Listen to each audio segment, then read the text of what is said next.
Butterfly in the sky. I can fly twice as high. Take a look. It's in a book. The Reading Rainbow. I can go anywhere. Friends to know and ways to grow. A reading rainbow. A reading rainbow. Reading rainbow. Reading rainbow. Thank y'all for tuning in today to this episode of The Black House, Reading Rainbow Edition. Lots of reading today. Several rainbows today. Lots of Laga Tabaqua, if you know, you know. Yes, the Reading Rainbow. We're going to be doing a lot of reading and a whole lot of rainbows today. You know, I took these braids out a week before. Well, last week I took the braids out. I took the braids out. Lauren, who does my braids, decided to do something a little different. She was like, let's do 2-strand twists. Yes. And I will admit, my really good friend here, who y'all will get to meet, he busted out with the 2-strand twist. Stole your style. No, he did it first. He did it first, and he made me say, I'm able to do it, you know? And so I did it for a little while, but I didn't like having the hair like in the face and then like all the other stuff, you know, because they move around and everything else that I've done it's always that way. has been static, right? And then, of course, I took them out. This new lady who braids my hair, who's my barber, you know, introduced me to her, and she takes like 4 hours. It take hours I get on mine. It takes like so long. And so then I started like empathize. Is it empathize or sympathize? I started empathizing with all the young Black girls when I used to, all my cousins and Empathize. you know, empathy. Yeah. There we go. Yeah. And it'd be, girl, sit down here, blah, blah, blah, blah, you know. Yeah, it took this takes 6 hours. It took a while. And so I did it like back to back, and it's half a damn day. I went in 10:45. Because you gotta do that. And then y'all know I'm high maintenance in some ways, not always. Not always, right? But I'm high maintenance like that, right? And so then I got to get a cut because we're not about to just, right? Yeah. So last week, I was like, I got to do something. That's another thing that I learned. When you have braids, it goes really quick from like, oh, okay, I'm good, I'm fine, to I was in LA. And I was doing a TikTok. And I looked and I said, these braids have heat their last off. And it's like, so, but if it was just the cut, I could go to any barbershop and get trimmed up right quick. But it was like, damn, now I got to get back to Houston, make an appointment. I got at least 3 days of this, right? Oh, yeah. So I took them down myself. Oh, really? Listen, Wow. it's much harder than it looks.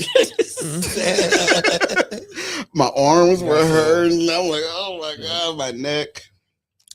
And so I've been rocking the fro, right?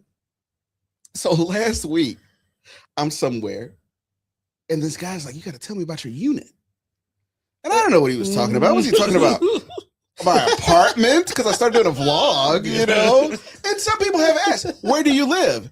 I'm not telling you. If you know, you know. And so he's like, yeah, like, how do you? He thought this was a unit. I get that too. He thought this was a unit, and it is not. It is my hair.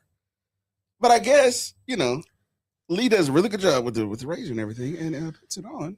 Very Steve Harvey like. Very Steve Harvey like. Very Steve Harvey like. But thank y'all for joining today. There is so much going on in the world, specifically Harris County. And we're going to get into that a little later. We're going to talk about the budget. We have several very interesting folks that are going to talk about the budget. But I started today with Butterfly in the Sky. I can fly twice as high. To my right, your left, and he's been here before, friend of the show, friend in real life, the one and only Adonis. Welcome to the Black House.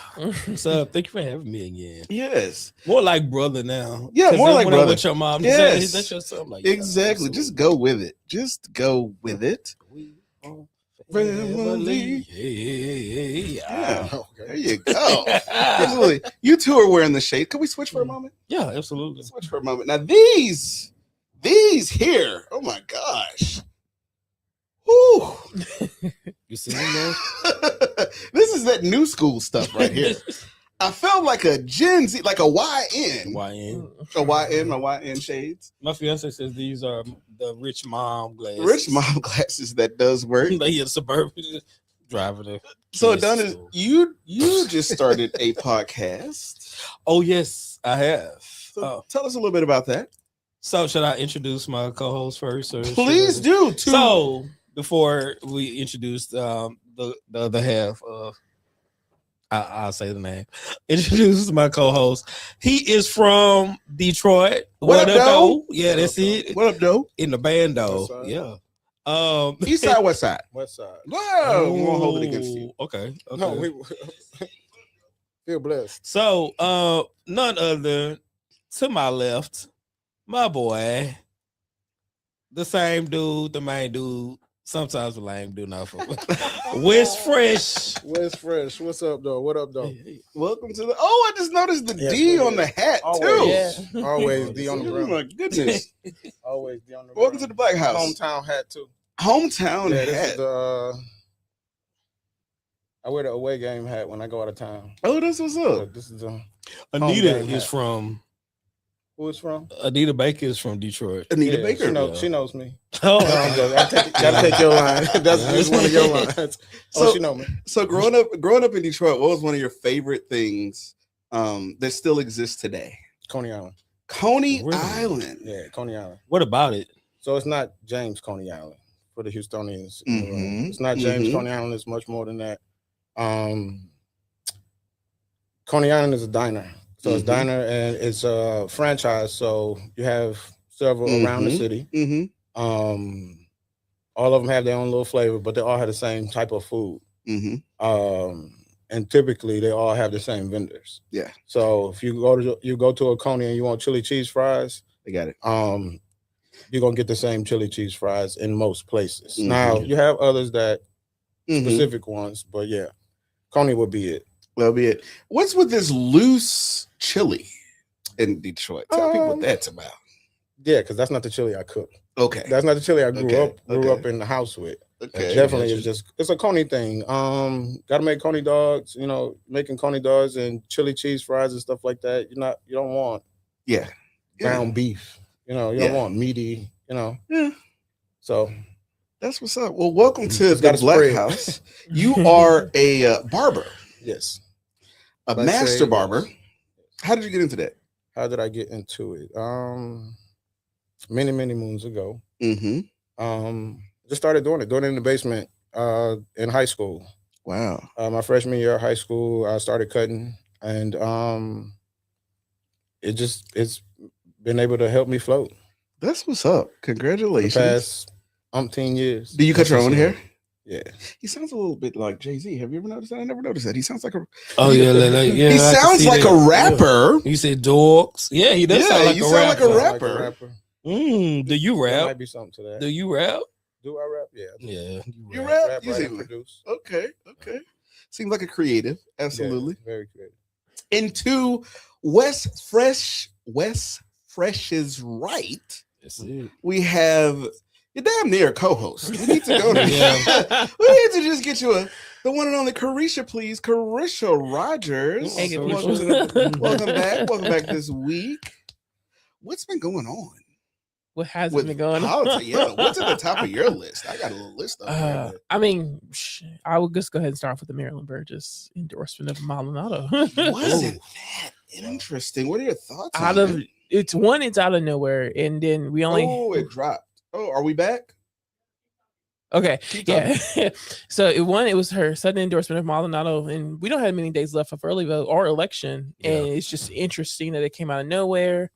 And then the argument she brought against Daryl are very selective, because it's just like if Daryl, like if he wants to do this, he's going to be able to do it as he becomes a district clerk. Mm-hmm. And also, she just currently has a very bad reputation that she just, I guess, is determined to bring into the ground with her. Yeah, it's very interesting. You know, Seriously. I very first, and I'm gonna air out. Can I air out a little bit of laundry? Can I do that today? Yeah, Can I air out just a little bit of dirty laundry? So last year, and maybe it was year before last. It was year before last. Was she in office year before last? It was year before last. Yeah, she's been, I think, Year since before 2018. last, some folks from her office reached out to me in my capacity with the nonprofit Houston Justice. And some of her staffers were like, hey, we really want to do some African American outreach. Oh, okay. We really want people in, the Black community and other communities as well to know more about jury duty, right? So let's have a meeting, right?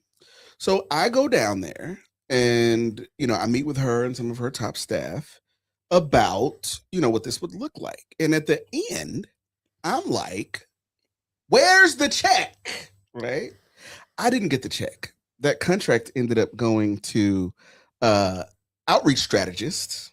And they get a lot of checks. And I mean, I just found it interesting because it was like a lot of times with Black talent, right? It's like, hey, let me pick your brain.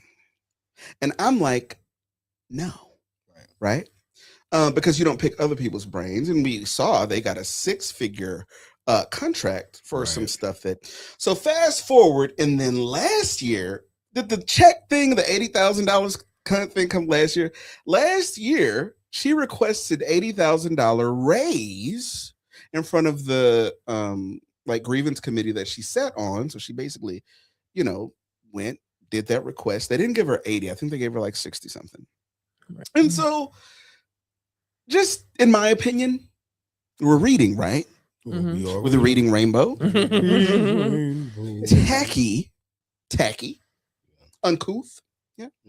And that's the way I would describe today. I'm reading this post from her. It says, It's so long. Yeah, I'm going to skim through. She basically is saying that, Mr. Jordan may appear qualified on paper, but his public comments suggest he knows less about the actual operations of the office than Alex Maldonado. I think that's a bit insulting. Very. It's very insulting because Daryl Jordan was an attorney, right, who practiced and who dealt with the Harris County District Clerk's office. He was then a judge, okay, that would know a little bit about the District Clerk's office. Nothing against Alex. I do think that people should get their shot at running, but I think it is very irresponsible and very unfair, right? To do this. Yeah. And also the other question is, where were these people when he was initially running? Like, mind you, when he was initially running, I don't think he had as much support as he does right now. They just came out of the woodwork, trying to suddenly support him. And I don't understand why. If it's just because, are we just sticking together with our own people? Or is it like, do we not just want to let the Black candidate? Because to us, that's how it is like that. Hey, I mean, I think that's something that we have to look at. And I said it when Antonio Maldonado was here. I said, I asked him who he would support, and he said he was supporting La Raza, which means the race in Spanish. For those of you who did not take Spanish 1 or 2 in high school, that means the race. Now, what I told him was, I do that very often too, right? However, for executive positions, right? You got to know what you're doing. And I found it very interesting that this politically unknown was elected because he has a Spanish surname, in my opinion. Question. Yes. You said La Raza means what? The race. The race. The race. I thought you said the racist. Oh, the racist. No, just the race. Wow. Sometimes it does mean the same thing. Oh my God. Okay, reading Rainbow. Sometimes it translates. It translates exactly. But to that the has racist. been a thing. And let's not, even though it's not a part of this, but again, just thinking about it, was there not the same gripe that was going on the HISD school board? Oh, it was when it was like, hey, y'all want to vote y'all in and not want to vote us and it was out. Explicit. It was very explicit when it happened. So. And it feels like the culture is still continuing and we're not learning our lessons. So that we got to work together if we want to get anything done. But it does feel like a certain group are very determined to just go down in flames. Yeah. And I look at it like this. Maryland, you're on your way out. Mm-hmm. Take the shit off the walls. Get your yogurt out of the break room Yeah. and go quietly. Go quietly, because you're kind of going in shame. You announced that you were stepping down after being embarrassed, after publicly asking for an $80,000 raise for yourself, and then announcing that you wouldn't run again. Hey, you know, have you gotta know when to hold them, know when to fold them, That's it. know when to walk away. I will also say that it's very rich for anyone to accept an endorsement from you at this point. Yeah. Yeah. Her first endorsement, that person didn't make the runoff. Oh, right. Oh, who did she endorse? I can't remember. It was like some other lady that joined the race, but I don't even think she got. But So I shit. think, hopefully, maybe she was promised a job. Maybe she's going to be chief of staff. Or That's something. what I was saying. This is So a maybe good some one. check cleared, and that's why she's Yeah, like, somebody- yeah, I'm gonna absolutely. mile the mile, So you gonna pay me for my pain, baby? There you go. Have any of y'all been in a situation similar to that? Yes. Have you ever? Tell me about it. Just like where it's kind of like I burn this motherfucker down before I leave. Yeah. Or, Angela Bassett, Waiting to Excel. oh yeah, I can say it now. It's years later. So I used to work for this one agency, not too far from here. Ooh. It's no longer named what it's not. No, I said it used to work for Change Happens, right? And I knew I was leaving. I was getting ready to leave, and they were playing this big old event, this huge event. Well, I had to connect to the 10 and the company that was going to donate it for free. And so then I had left. Well, they had basically told me like, yeah, we don't need you because I'll put it in the notice. And this is when I was on Fox News every morning, presenting about public health and all that. Baby, when they were making this big old festival, I made sure I told them, do not pick up this phone from none of these numbers. I don't care under no circumstance. So yeah, they end up not having them. It felt good. It is now would I do it now? No, but it felt good then. It really does feel good. It really does feel good. I've probably done that several times. Well, now pull that I it think a about little closer, Wes. I've Yeah, probably my- done that several times now that I think about it. Mine was with different barbershops. Oh wow. Different, whether it was barbershops or their owner, their manager, or whatnot. I've definitely left a place in the middle of the night, and they came in with my stuff gone. I've definitely walked away from a contract, if you will. Hopefully they don't come look for me. But yeah, I've definitely walked away saying, so to your point, you said I'll burn this motherfucker down before. Yeah. No, I'm not gonna burn it down, but I will walk away as it blows up. There you go. Yeah. I'm not gonna say I'm the one who detonated it, but I'm not gonna want to say I laid the bomb. Yes. However, it did blow up after I left. I definitely would be And- like, and when I just burned it up, I turned into a Conrad. No, I My just look inner like white you know what I man, I'm mean. like, Where hey. you know what I mean, where excuse me, but the little white girl is walking away and the fire is behind her. That's she's, me. she's got that little smirk on her face. That's me. She's got Like that smirk on you her got face. what you needed. You got what you deserved. And there's been several different situations I've done that with. Oh, when it's burning, like you're pointing to the water hose and stuff, like helping to bring it. Like, Helping to oh, it's bring it. right Yeah. there. I just walked past it. I stepped over the water hose. It is above me now. Yeah. Or I just watch I see a sinking ship and I get off of that ship. There Like you nope, go. absolutely go. not. It's like one nonprofit I work for. I can see the ship sinking, and they don't stand for what they really stand for. Which they ended up unionizing. They ended up getting firing all the union employees. Are you serious? Yeah. And were they progressive? Quotations. Right. No, I mean, what we gotta say. I mean, this actually happens a whole lot. You All know what the I mean? And so you have to sit back and you have to kind of acknowledge it. I talk all the time about how to survive a well-paid but horrible job. Yeah. Right? You get on the Zoom early, you participate, you do what they're paying you to do so that you get the check. And as long as that clears you up, y'all can, Yeah. right? Yeah. I can say, hey, I think it's over there. It's to the left. You like, no, it's right. No, it's right. Okay. Hey, Just go with it. Yeah. just go with it. It's easier. And that way. you know, get it that way. You know, speaking of barbershops, there's so much barber etiquette, right? Yes. Barber etiquette. Barber etiquette. I was in a situation, you may know about this, and he may be watching. So I had a barber, and you tell me what I should have, if I did this correct or not. I'm getting my hair cut by this barber regularly. Fast forward, and he wasn't there one day. Mm-hmm. So the other barber across from him was there that day. I think I read about this. You wrote about this, yeah. I think. So the barber across from him cut me and did a damn good job. All it takes is that one cut. And I was like, oh my gosh, because what he did, he didn't just line up the beard, he shaped the beard. And he put the beard balm and he did all this other stuff. He didn't talk as much. I'm like, oh my gosh. I've been so close yet so far. Yes. So then the next time I went, and actually that particular week, he ended up being in Egypt. That's what it was.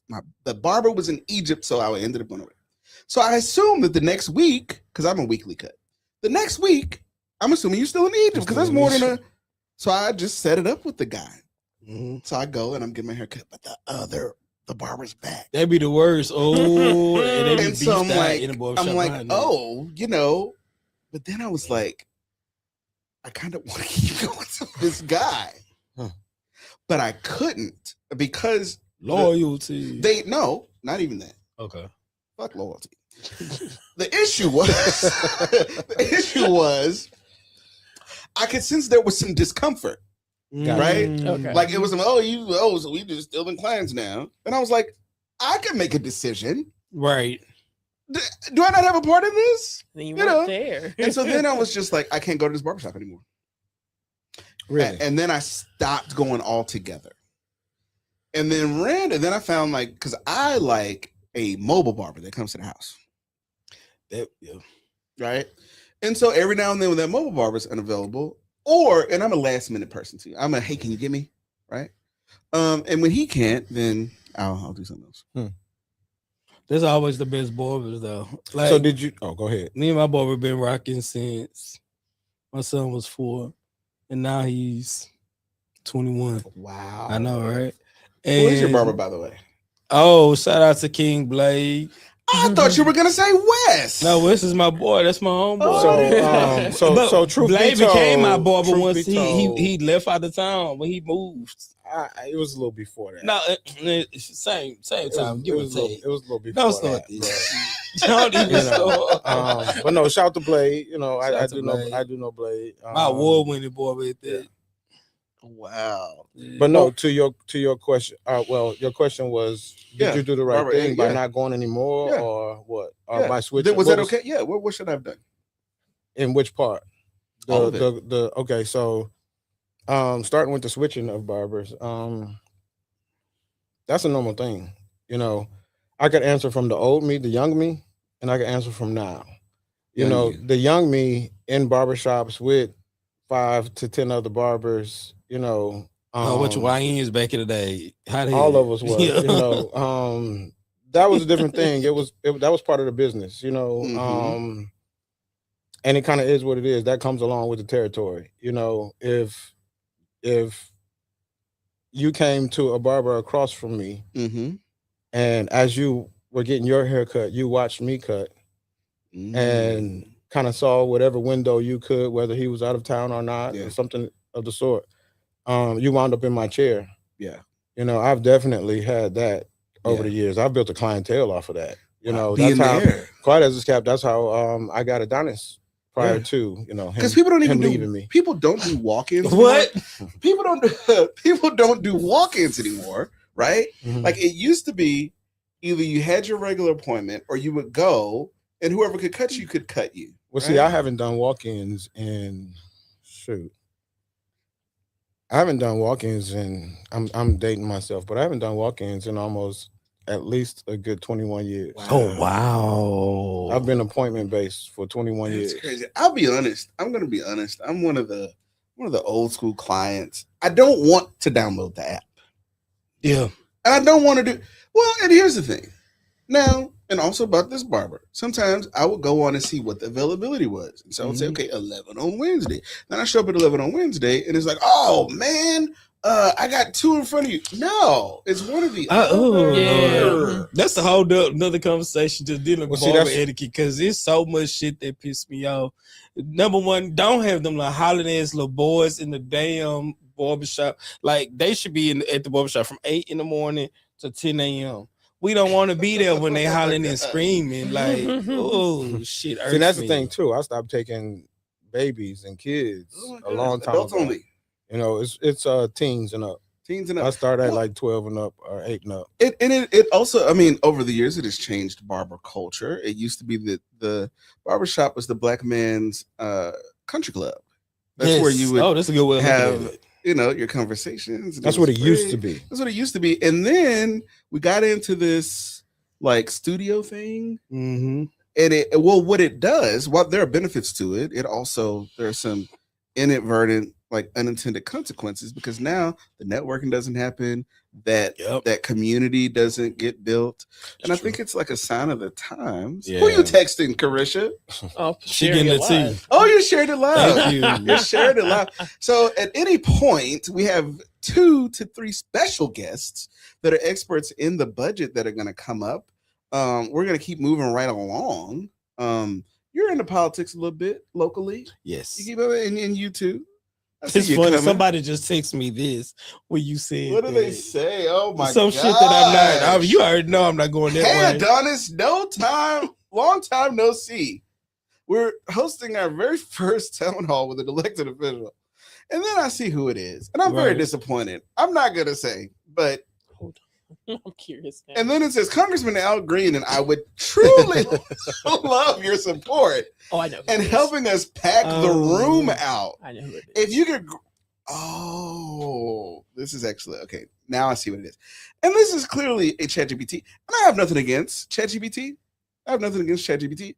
I just think it's interesting. Free event, all are welcome.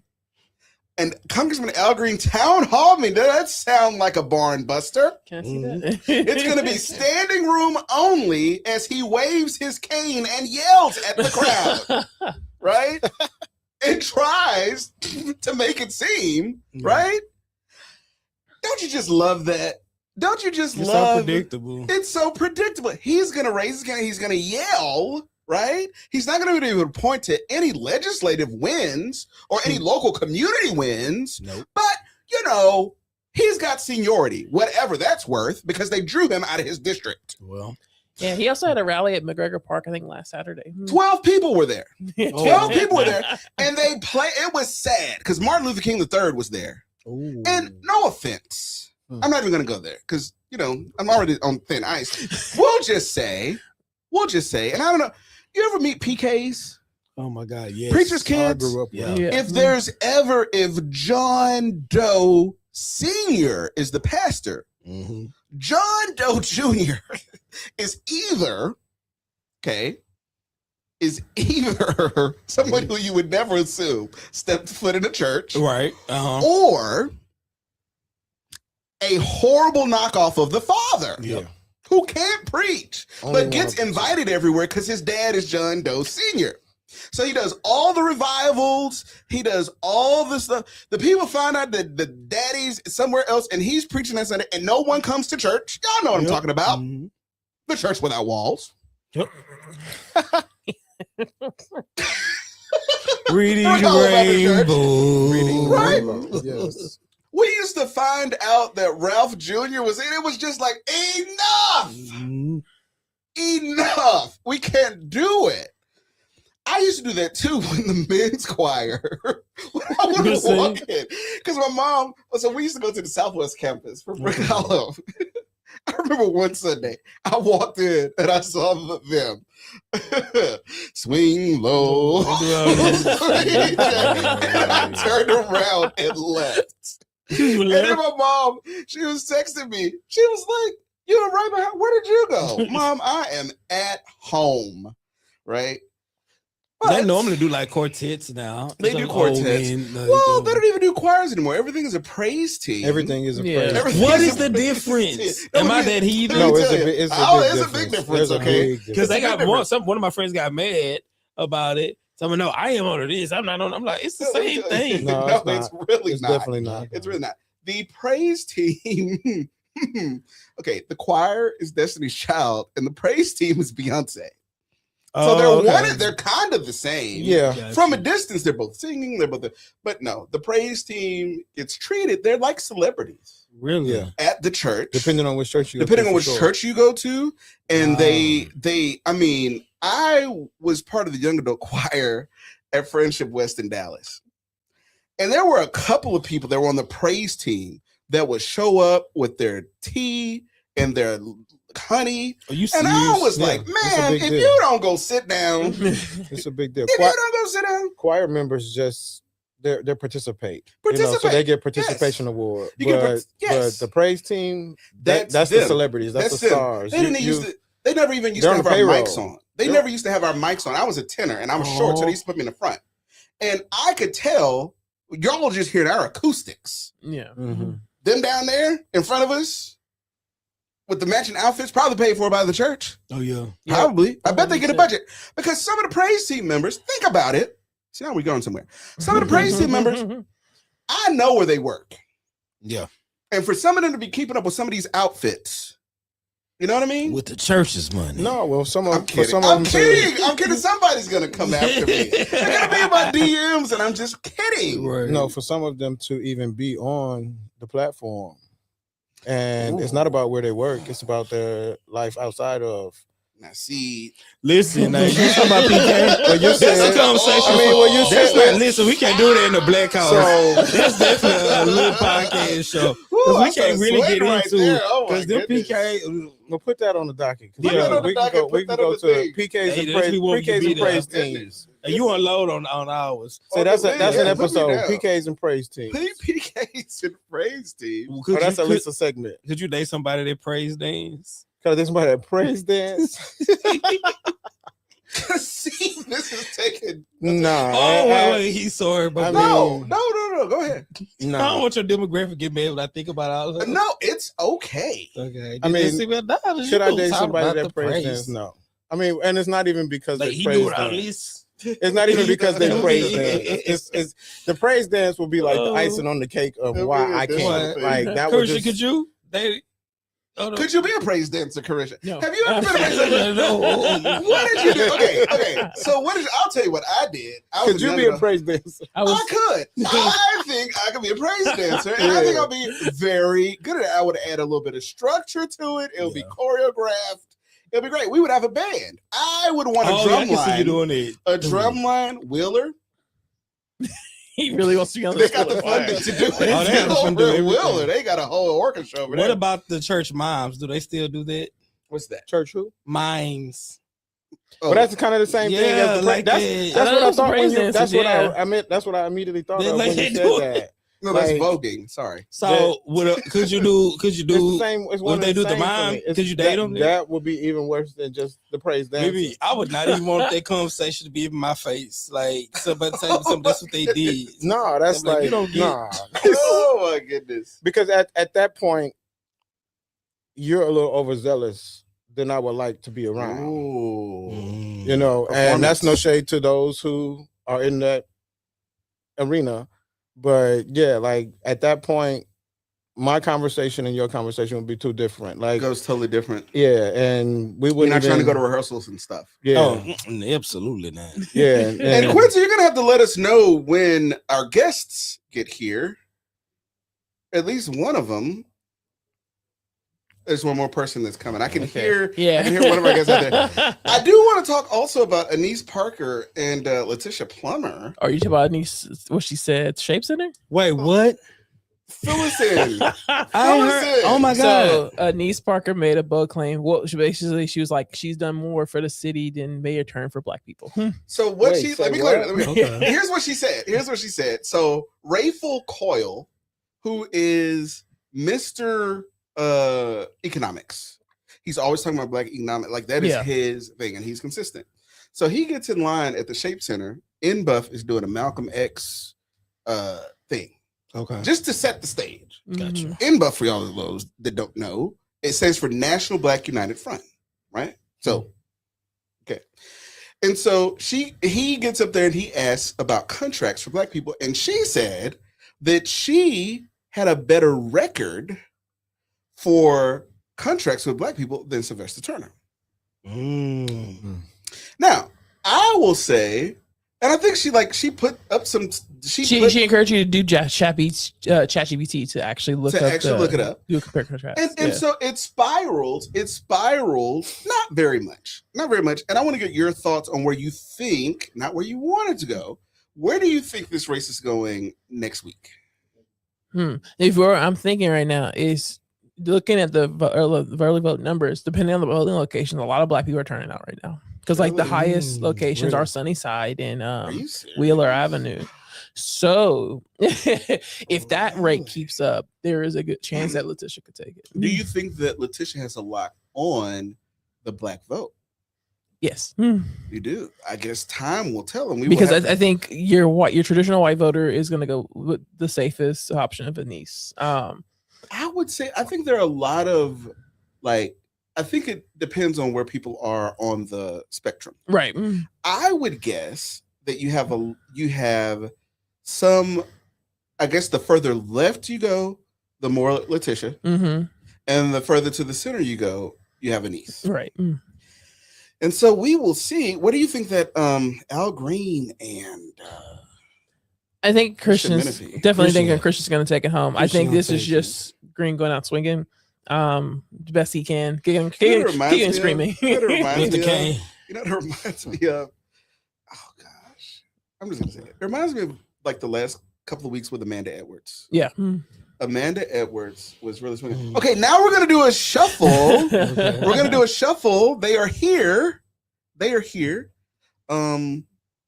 Shuffle. Adonis and 3. Yeah. How many of them? How many y'all is it? 3. Okay. Come on. So, we're going to do a quick shuffle. And while we're shuffling, come on in. While we're shuffling, and y'all going to be really excited about this because we're going to learn about the budget. We're going to see a familiar face. And a new familiar. Okay. We got everybody. So y'all switch. Let them come, and then we'll come bring it back. Yeah. See you in a few. So if you have not heard, the city of Houston is undergoing budget conversations. We first heard a little bit about this when Mayor John Whitmire announced that there will be some type of a rollback on an ordinance that was passed because Governor Abbott said, 110 million, blah, blah, blah, blah, grants, yada, yada. Anyway, that began the talk about the budget. For me, apparently every year at the beginning of June, we talk about the city passes its budget. And to my right, your left, I want to say, I think you were the third white person on Live from the Black House. And y'all, tonight, we are really making history, okay? You know, there was someone who asked the question. I think they asked someone with relation to Ketanji Brown. It was, could you see, could there one day be all black people on the Supreme Court? And the person was like, well, that doesn't really make sense, right? To which the person said, well, it's been all white and no one has ever said anything, right? So it was like an interesting way to look at it. Tonight, for the first time, this has never happened before. Now, we've had white people on here before. We've had them one at a time. Ladies and gentlemen, I'm the only black person in the room at Live from the Black House. To my right, your left, Laura Gallier.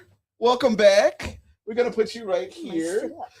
Look at that. You know, she runs for city council, and then all of a sudden she's sitting up straight, and she's always camera ready. Yes, always camera ready. How's it been since the race? Better since the race. Okay, better since the race. I love reading your commentary since running. Thank you. You know, you gave the league a hard time about them not sharing everybody's responses and this and that. You got an inside and an outside view. Yeah, I don't mind saying things. Love it. I think we'll be seeing you again. You know, Anees ran for C and she didn't win. went back to run for at large. She's a former mayor. People say we look alike. Is it because you're white? Yeah, and we have short hair. You know they all look alike. We're old, white, and have short hair. We all look They all alike. look alike. And then to my, you have to slide the thing in front of you and tell everybody who you are. My name is Lindsay Williams. I am president of Super Neighborhood 64 and 88, which is Greater Eastwood, Lawndale, and Wayside, just across the highway. All right. And all the way at the end, he's been here before as well, the one and only. And let me tell you, I'm a fan. You know how they say when you talk about somebody, their ears should be ringing? I talk about this guy all the time. I actually clipped it the other day. The one and only Ed Pettit. Welcome to the Black House. And you want to Thank pull you very yours a little much. closer.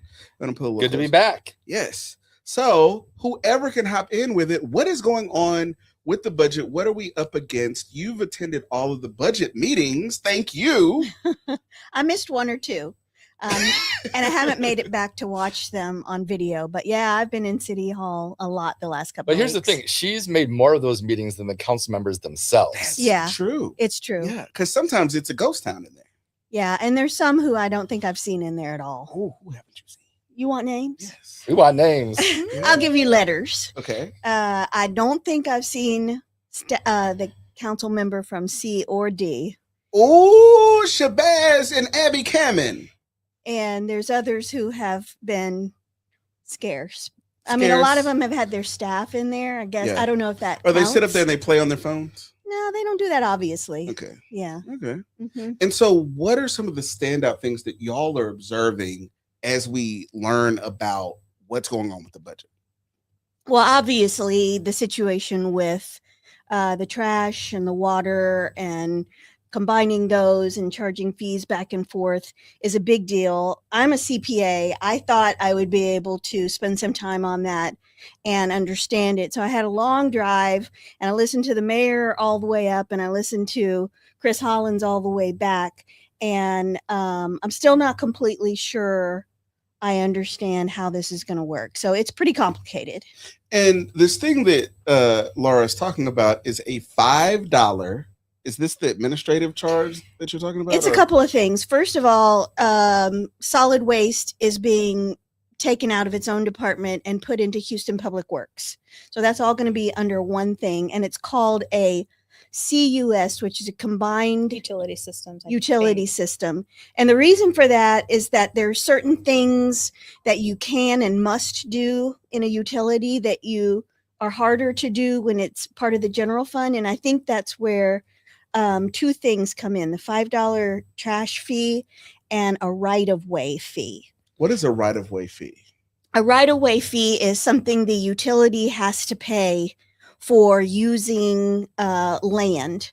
So like Verizon and AT&T, when they put in your fiber optics, they pay a utility fee for the use of that land.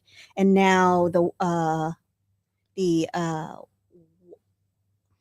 water will be Mhm. doing the water that. and the sewer lines. Water and the sewer lines will Yeah. be doing that as well. And Well, the that's- other reason they did this is because that CUS fund for water and sewer is separate from the general fund. So it's not affected by that property tax cap. And it's really supposed to be for water and sewer. And the mayor basically used this as a way to offload some of that funding from the general fund that was supposed to be going towards solid waste to that other fund that relieves the pressure off of that general fund. So, in other words, it's similar to the lottery. The lottery goes to education, but actually it doesn't. It goes to education, and then the money that otherwise would have went there can go other places. Yeah, kind of like that. And so the water fund prior to this, it had, depending on whose estimate you use, right, 500 days of reserves in it. And it's supposed to have a certain amount of reserves because, in a catastrophic event, the water pipes might explode and we need to make sure we've got money so that people have water, right? Mhm. And so right now the argument is, okay, 500, however many days is probably more than we need. How much do we need? And if we start paying right-of-way fees out of there, are we going to deplete that too fast? I like the way Chris Hollins described it, which is Does it make sense to borrow money from your child's college education fund in the hopes that tuition is going to be cheaper 15 years from Yeah. now? Or that they'll get a scholarship. Yeah. Yeah. Like, Because the new director of this department says, you know, he's going to charge you $5 now, and he'll never have to charge you any more because he's going to realize these efficiencies, which are not named. He doesn't have any real performance indicators named. It's just a lot of, you're going to be really surprised. You're going to love this. We're going to do great performing things. So that CUS fund has $4.4 billion balance, but we have an estimated $14 billion in basically deferred maintenance. That's why we have these leaking pipes. I literally drove past a water main shooting out as I came here on my scooter in 3rd Ward. And now we're trying to use that same fund to pay for solid waste. That's that whole issue where you saw the mayor saying he's going to tear down these houses because he's saying that it has to do with drainage. And so we're straining an already limited budget that can't even pay for our broken water system, and now it's funding solid waste. that is insane. And John and Jane Q Public can't keep up with all No. of this. No. You just explained it to me. Well, that's why I invited Lindsay. She's doing a great job of educating her constituents. I'm trying to, but I will be very honest. It's been confusing for me. Like I read something and then I try to explain it and then I'm like, wait, does that even make sense? That doesn't make sense. Wait, and then I have to go back and I feel like I'm a fairly intelligent person and I'm having to go back and reread everything multiple times and going just like, what is happening? It's interesting because, and Travis McGee points to this all the time. He calls it Rebuild Some of Houston.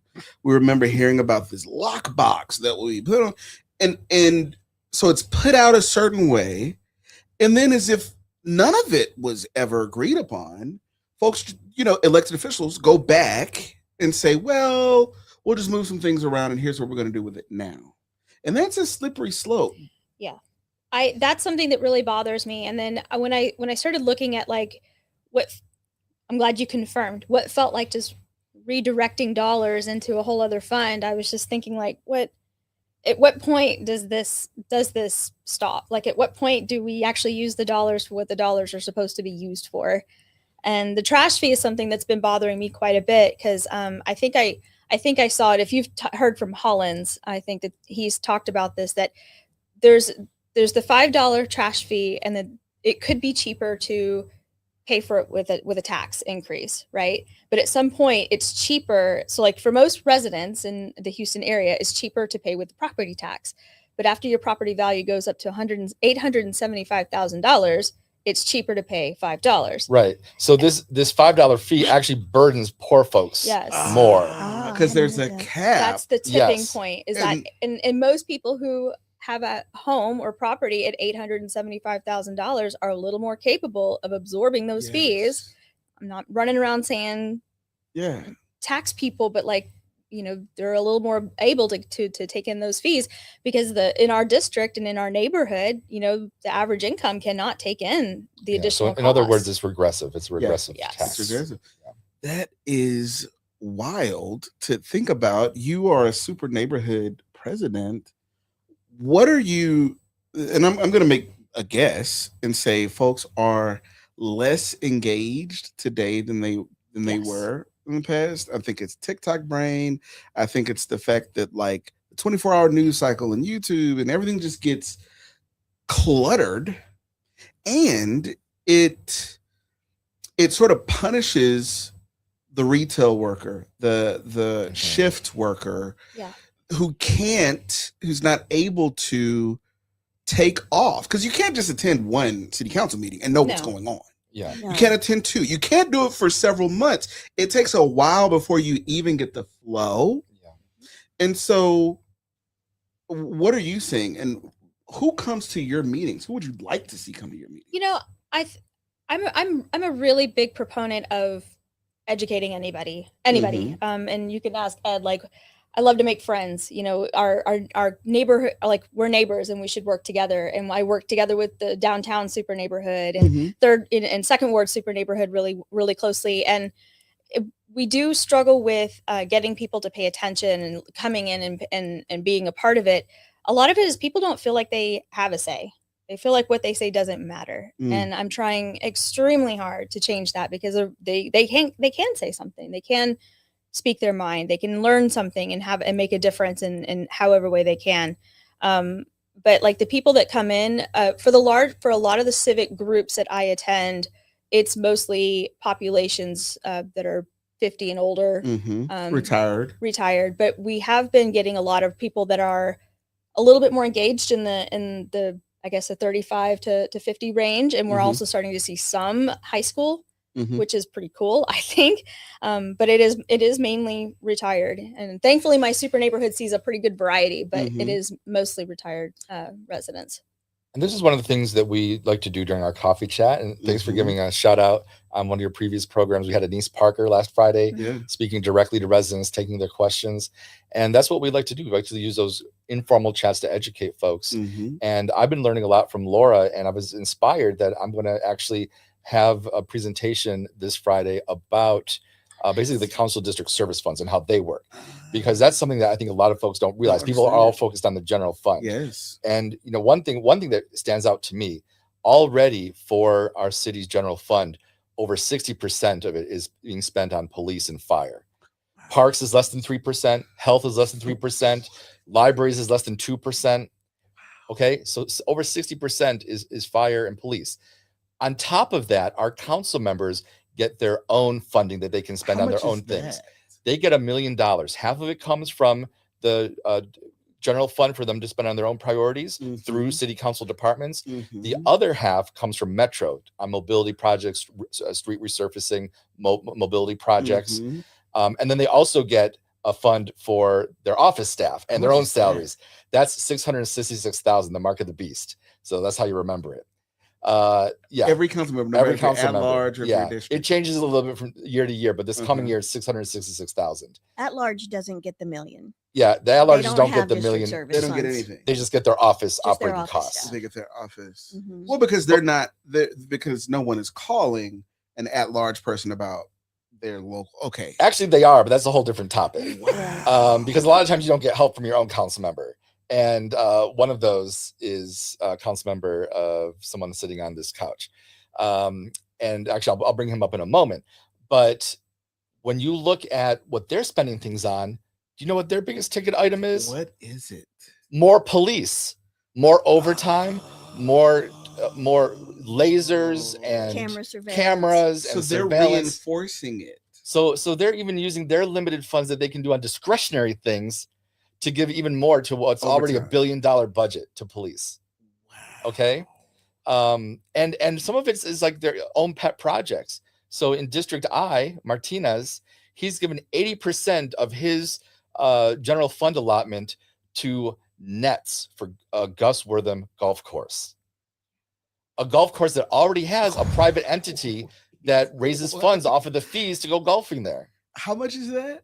$400,000 out of 500. out of You 500. are kidding. And what upsets me about that kind of information is, when people say they want to spend money on enforcement, really they just want to live in a safe community. Yeah. And there are so many different ways to create a safe community that doesn't include law enforcement. So if you do actually tackle illegal dumping the right way, Yeah. you create a clean environment, Mhm. which is a natural crime deterrent. But here's the thing. So that's what I think about, and it upsets me. Every time you as a citizen go to your council member and say, hey, this park hasn't had a swing set in years, this sidewalk is not ADA accessible for my neighbor, we don't have crossing lights at this school, and every time they say there's no money for that, you have to realize they're spending their money on these pet projects and on extra police surveillance. And we have unfortunately a lot of schools that closed in from HISD in District I, Mhm. and there's a lot of students that don't have sidewalks. So that's another just thing to think So the about. city's not broke, it's all priorities. Well, and when you really think about it, when you think about what the library hours are, when you think about the multi-service centers that don't have the staff that they used to have, No. who used to be our contact at the Third World Multi-Service Center, they used to have like liaisons. Well, now they're sharing liaisons at Acres Homes and the Third World Multi-Service You have to Center. bring your own projector to the Third World Yeah, Multi-Service it's- Center now. It is just wow. Like it was all. But Gus Wortham Park has nets. state-of-the-art nets. I saw those nets last time I drove.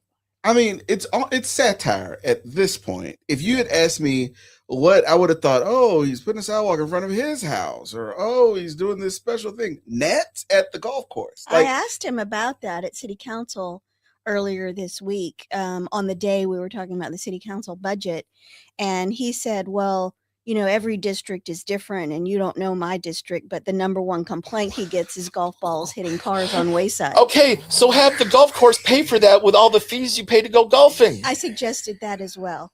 But he said, well, they have to also support Herman Park Golf Course and all the other golf courses. And you know, the week before that, at the workshop for the health department, when the health department was saying listing all their programs that are unfunded, it was Martinez that says, well, government can't pay for everything. Yeah, he's been running around with that message. Government can't pay for all of these things. We need to bring in other entities.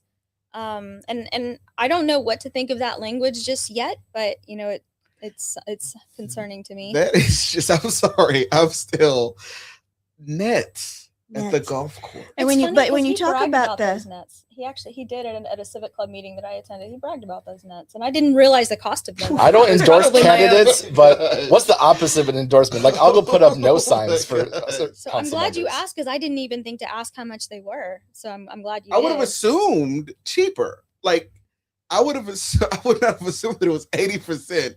Well, it's the majority of the allotment out of all the other things. Well, and that it was could such go an on. outlier too. I mean, I went through every council member's district council funds line by line, Uh-huh. and there's $100,000 for flock cameras over here, $50,000 for HPD over What are time flock over cameras, here. by the way? Flock cameras are mostly automated license plate readers, so it's surveillance for the police. So city council member budgets are paying for this? Yeah, and police overtime. Really? $2 Yes. million, On top of them already getting, 1.2 billion. 1.2 billion. So this Friday at our coffee chat, 10 a.m. at the Ratto Market, we're going to have the full spreadsheet of what our council members are spending their discretionary funds on. And Laura's going to join us too. Yeah, I sent Ed those resources. I So- would love for that to be. I think stuff like that needs to be like coffee table Mhm. magazine material. To actually, like, we do all these other grading things. I think that is something that is specific enough to follow. Yeah. Because what's happening is, I don't know about y'all, but I wasn't a very good student. And so I went to the high school for law enforcement, and our bus would run a little late every day. And so since the administration knew that my bus was late, I got to pass the class no matter what time I showed up, right? So whether I was 10 minutes late or 30 minutes late. So what I would do, I would go to the taqueria, me and some friends, and we would do all that because we knew we were going to pass the class. Well, if you miss one day of algebra 2, that's one thing.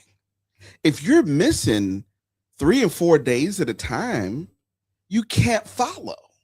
So now I'm showing up and it's test day, and I'm so far gone that I don't know where to start. And I would argue that the average Houstonian is every now and then like, okay, I'm paying attention now. The first 10 minutes of our conversation, I wasn't even really following along. So imagine what the person at home feels. Let me tell you 2 other districts if you live in, you need to come to the coffee chat this weekend. Mm-hmm. If you live in District G, Marianne Huffman, 90% of your council members' discretionary funds are going to extra security for shopping plazas during the holidays. River Oaks, Memorial Villages, Galleria, that's where 90% of your discretionary funds are going. The other district, District E, with Fred Flickinger,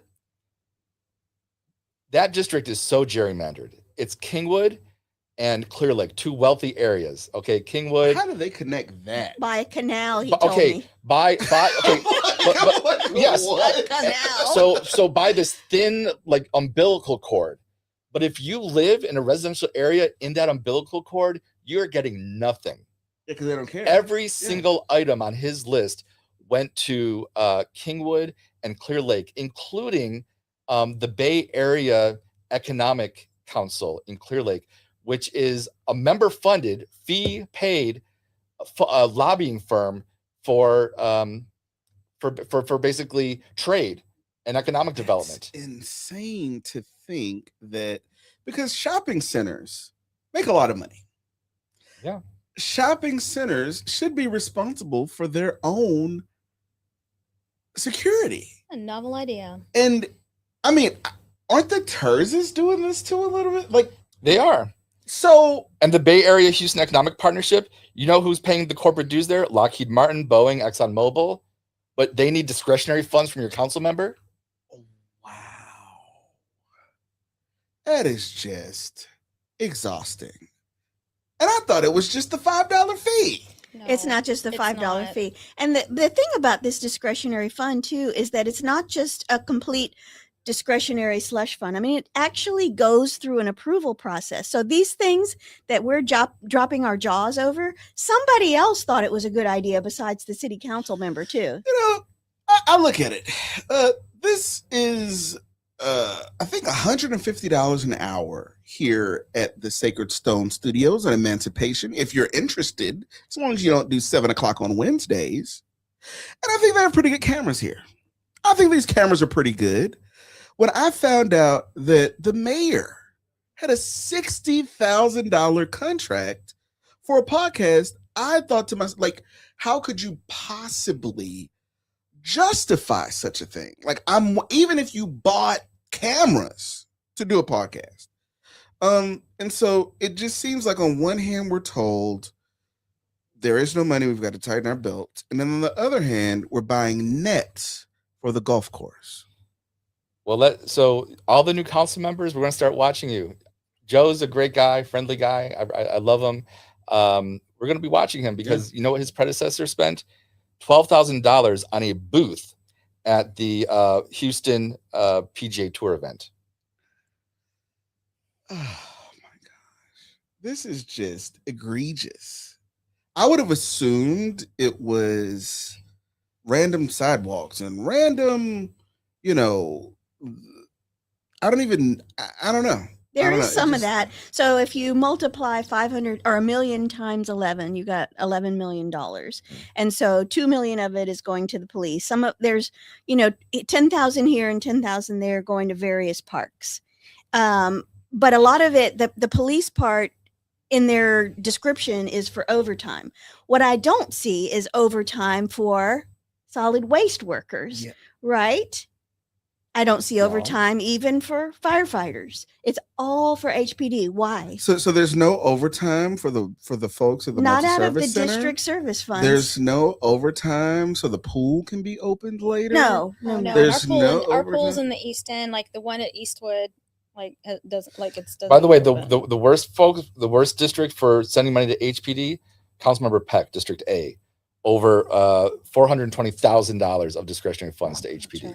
I wonder, like, what does that approval process even look like? Like, how involved are they in saying, like, where it is? Is it like these are 3 officers that are going to do X? Like, how does that even become a thing? Yeah. So when they're asking for flock cameras, where are those going to go? When they're asking for mounted patrol, Mounted patrols, Christmas time, in River Oaks. is that what that was? Christmas Yeah. time in River Oaks? God.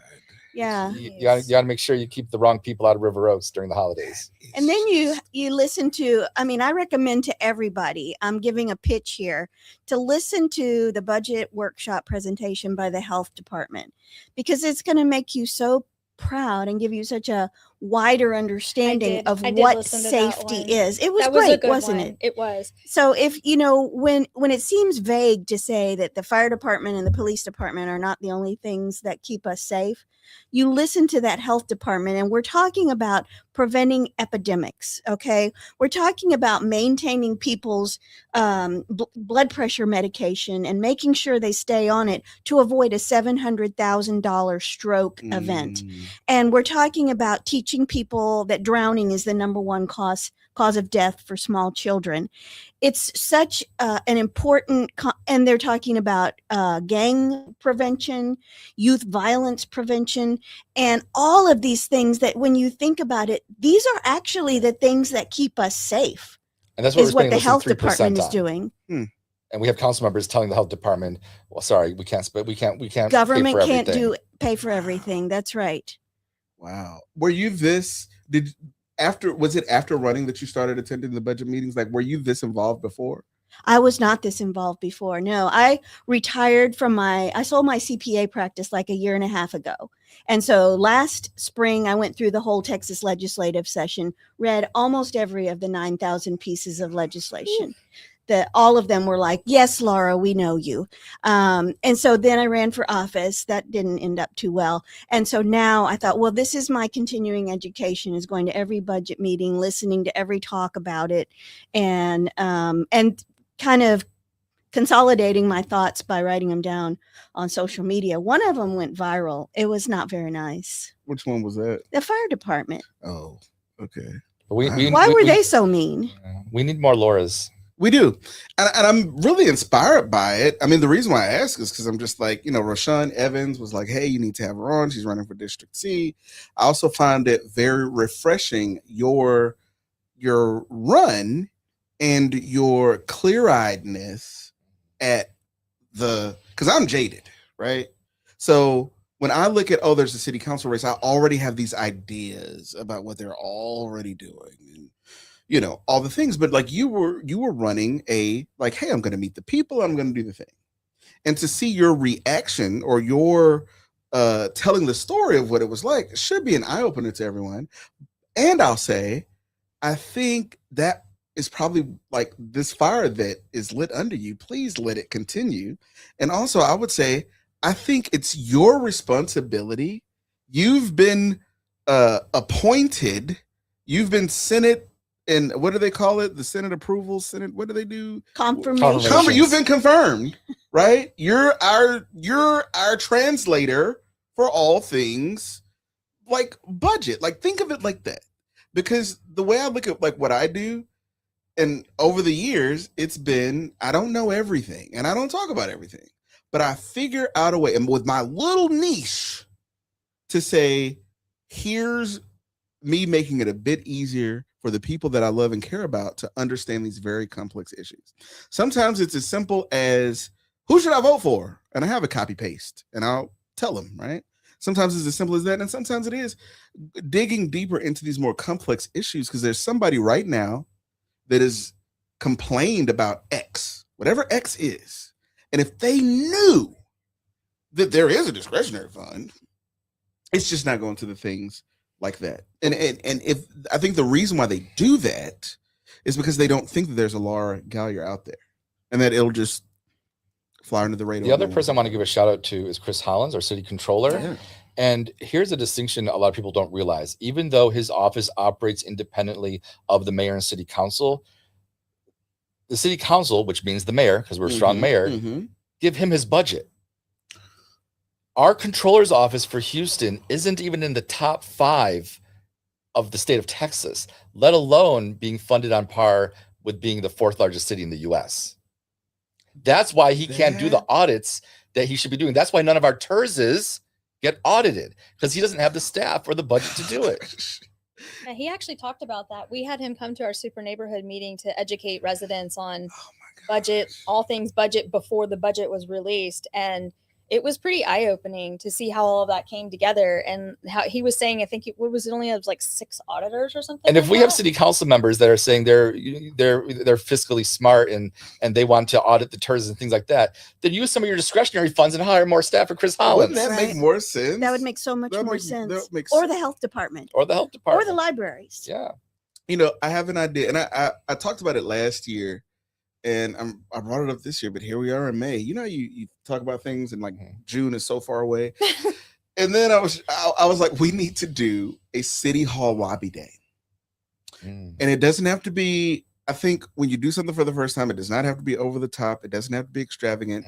I think just getting a group of people together taking a trip down to City Hall, visiting the offices, just to get an Oh. idea of what it even looks like, to hear from some of the departments, and to maybe have a lunch where we hear from some of the staff or some of the, because that's, I think, where you really get like your eyes open, you know. I remember working in the legislature, and like you, I read the rules of the Texas House, and I was like reading every page, and then they can say, I'd like to, Mr. Speaker, I'd like to suspend all necessary rules to da da da da da, and you'll be surprised how often that happened. So I remember thinking, I wasted my time. I thought I was doing this thing to like learn, but no, they suspend the rules to do whatever they want. And I think it's people like you that are actually demystifying this, that are actually inspiring people. And what you do is amazing, because this is, I make fun of this all the time. There are a lot of C3 organizations that are like, we're having a voter education meeting, you know, and it's at a library and 7 people are there, and it's the same 7 people every time, right? And there's the fluorescent light and family tree cookies, and it's sort of a just contained thing. But what's awesome with it, it's standing room only. Yeah. And, in 3 years, there hasn't been one Friday where we haven't had to introduce ourselves because there was someone new in the room. Yeah. For 3 years straight, every Friday, we've always had new people. And I've been so impressed with how inclusive it is. Like, normally you go to meetings with these big orgs and there's someone at the front and you just hear from them. There's a PowerPoint or two and that's it. It is really whoever has something. It is always like fascinating stuff. Like, hey, did y'all know they're doing this on? And I'm like, and it's like, it's there and it's people. It's very encouraging. Keep doing it. I haven't been. It's been a while since I've been, but I tell everybody about it. Yeah. So Charnel Thompson, I'm doing Letitia Plummer this Friday. So I'm going to Letitia's house this Friday. I'm going to do more of that style of vlog. But when I was at Anisha's, I was like, yeah, you got to know about this. And everybody who's listening needs to know about it too. It's 10 a.m. at Rado Market. And I don't know when, it was recently that I figured out that it's Rado Market because of the El Dorado ballroom. Yeah. Right. But it is, and it's not pretentious. You go, there's coffee, and you're going to meet some really cool people. And I really love what happens after the meeting is over. Sometimes the after meeting is longer than the meeting itself. Yes. Yeah. Yes. So we have awesome examples of ways to contribute using your CPA. Yeah. And I wanted to throw in while we're here, while I have an audience, reading through the budget. I only made it through like 400 of 700 pages. But somewhere buried in there was this one line that said, one of our goals for this year is to have 150 megawatts of solar energy on municipal buildings. Well, I don't know if y'all know what that is, but 150 megawatts is enough solar energy to fuel to give power to 12,000 homes. It's a lot. So while I was at all of those meetings, I raised the question, and somebody from the back behind me came and answered it. And I thought, okay, I'm going to get in touch with this person. She works in general services, which who knew what that department was? And she told me exactly where the projects were and how they were funded. And I'm really excited about that, because when I heard we were going to put $1 billion or $2 billion expansion on George R. Brown, I saw all the real estate on that roof and I wanted solar panels up there. But she explained to me where solar panels really make sense, which is solar carports, and how to get it done at the city. So anybody who's listening who wants to be a part of that, please find me. That is so awesome. And really, we just need bodies in the room to attend these meetings and like find something they're interested in and just follow it. Yeah. Not the whole thing. Not the it's whole like thing. your piece of whatever it is. And there's other people that are there. And if there aren't, go find those people, because they do exist. I find that a lot of residents do just want to know what's going on, and sometimes they just can't go to the meetings. So you have to get the information out in every way possible. But it's true. But like, people do care. They care. They just don't know how to find the info. Right. And there's another reason why people are less engaged than maybe they were some time ago. And that is because a lot of the information is intentionally misleading. misinformation. So when I'm listening to one part of the city government talk about finances, and then I'm listening to the controller, and then I'm listening to the budget director, they use completely different metrics. They think about things a different way. They analyze things a different way, and you get a different story. And so we're left, somebody like me who has 40 years experience as a CPA is left going, oh yeah, that makes sense. Oh yeah, that makes sense. And they're two completely different stories. So I can see somebody saying, forget it. I'll never understand this. They're all just lying to me. And it's hard because residents have questions, and you have to make sure that they feel safe asking these questions because they don't want to feel dumb, so they don't ask. And you're like, no. Right. Somebody else has that question too. Let's talk about it. And that's a hard thing to overcome for a lot of people, just to ask. And I mean, I can't tell you how many times I was like, what is this right away fee? What is this? What does this even mean? And you think about it, I consider myself somebody who kind of follows along, and I'm like, what is a right of way? What is any of this? And so part of the reason why we do this every week, I consider it just a conversation with friends. A lot of times it's very silly, it's very facetious. And then other times, it's a closer look, right? And I think this is one of the methods that hopefully somebody somewhere hears something and they Google it.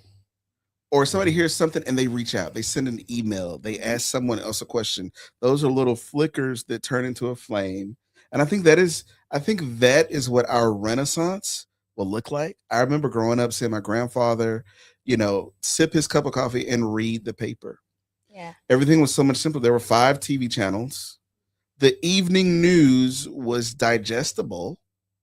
And you just heard it wasn't too fast. It wasn't too, right? And I don't think we'll ever go back to that time, but I think that we will turn what is happening now into a more understandable, transparent, accessible government. We deserve it. And so, like we say every week, in the words of the great Jerry Springer, take care of yourselves and each other. Good night. Good night. Good night.